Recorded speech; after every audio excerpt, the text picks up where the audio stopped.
Hello there, this is Jake with Reverb, here to talk to you guys today about some of my favorite Paul McCartney bass lines across his long and very storied career. Now, many of you know Paul for his work with the Beatles as the bassist and one of the principal songwriters.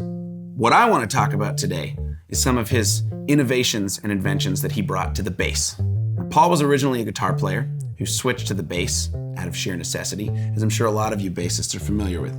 But what Paul brought to the instrument was a new direction in terms of melodicism and identity. He really gave the bass a more prominent role in a rock band than we had seen before.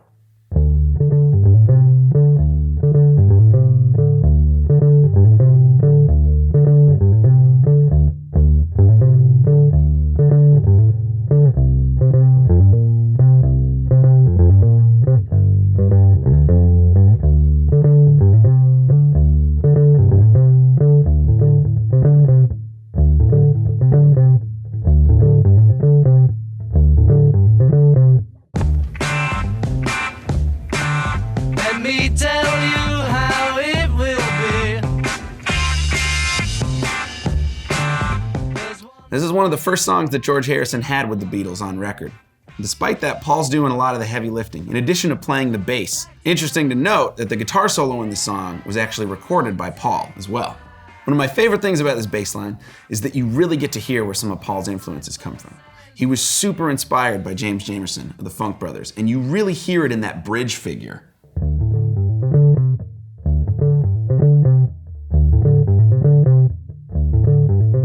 You get that fast 16th note, funky kind of octaves figure. It's super, super cool.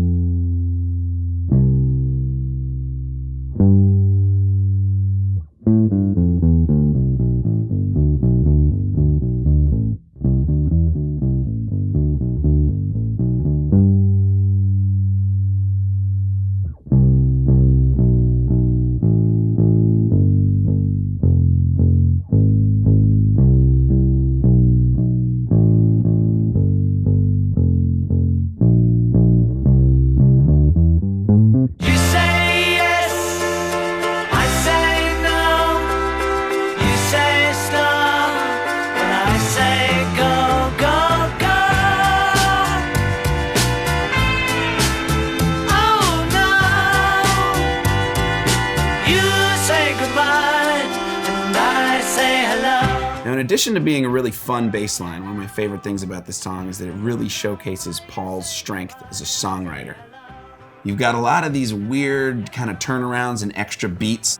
There's a bar of 6 at the end of the verse, and then there's a 3-measure long chorus with some slippery harmonic motion going on. It's really cool.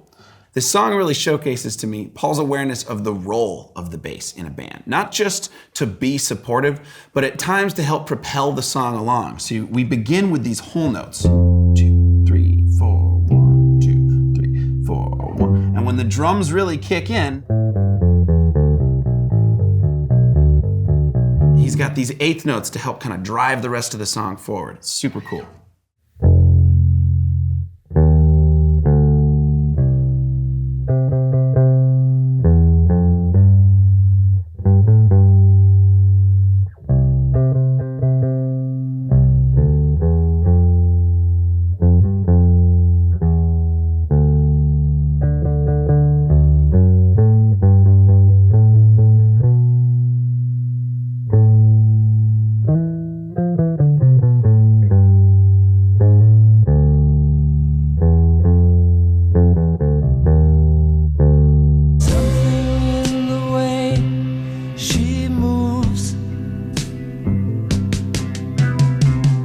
Attracts me like no other lover. Something in this bass line completely took me by surprise the first time that I really listened to it. The whole line serves as like a melodic counterpoint to what George is singing and a lot of the arrangement of the rest of the song. Particularly that figure we get when we go to the A minor.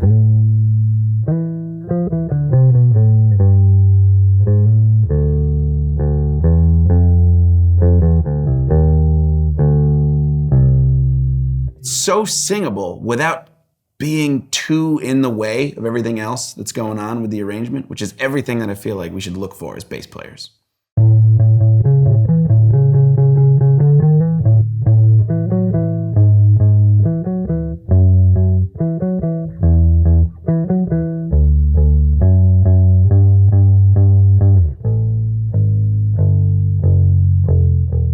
Now let's take a look at the bass line for Silly Love Songs, with Paul's later band Wings off the record Wings at the Speed of Sound.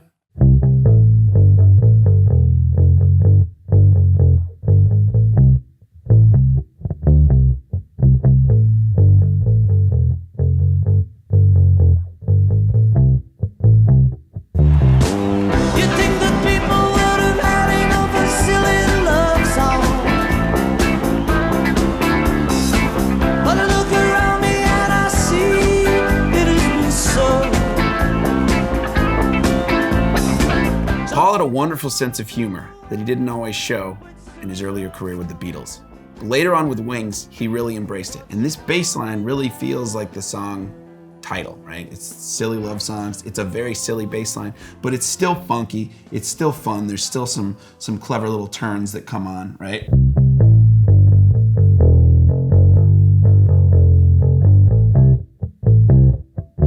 That little chromatic figure walking up from the E up to the G, back down, staying on F now. I love it. I love it. It's so cool.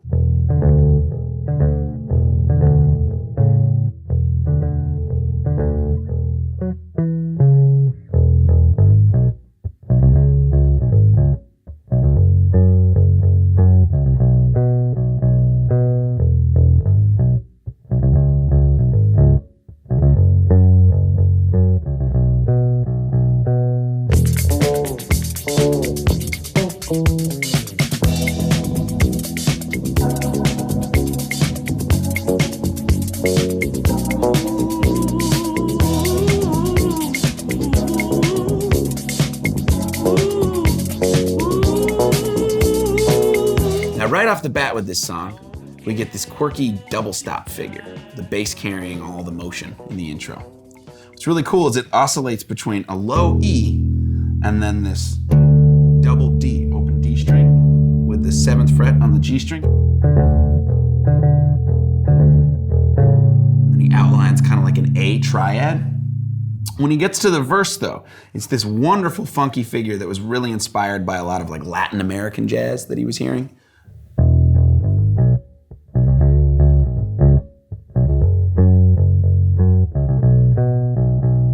Finally, I want to take a look at the song Arrow Through Me off of the Wings record, Back to the Egg. Now, something of note is this bass line was played on a synth, but I've adopted it to the electric bass. So I'm using my fingers now, no pick.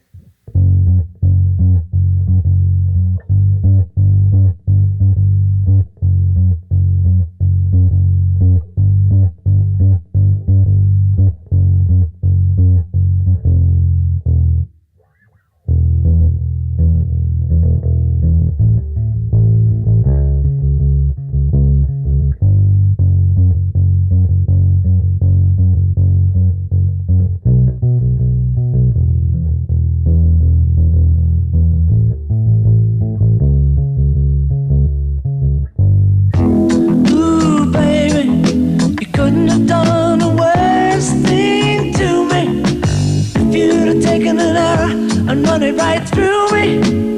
Ooh, baby, a bird in the hand is worth two flying. There's a very distinct sort of disco sound that comes with these octaves.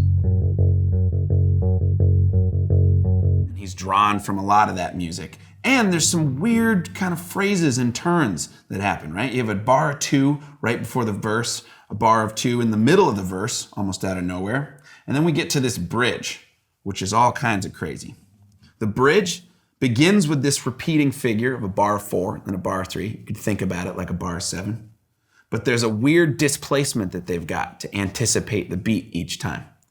And then when they come back out, they flip it back to 4, but it takes a while before they really round it. It's really clever.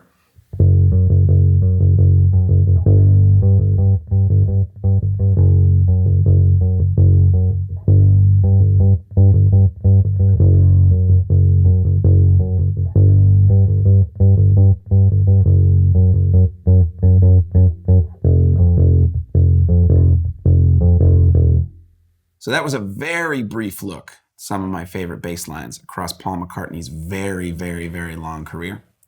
He wrote a lot of music, not just with the Beatles, not just with Wings, not just under his own name. He wrote a lot of music with a lot of other really cool artists, everyone from Michael Jackson to Kanye West and Rihanna. So if you have any favorite Paul McCartney songs that we didn't get to, please let us know in the comments. This is Jake with Reverb. See you guys next time.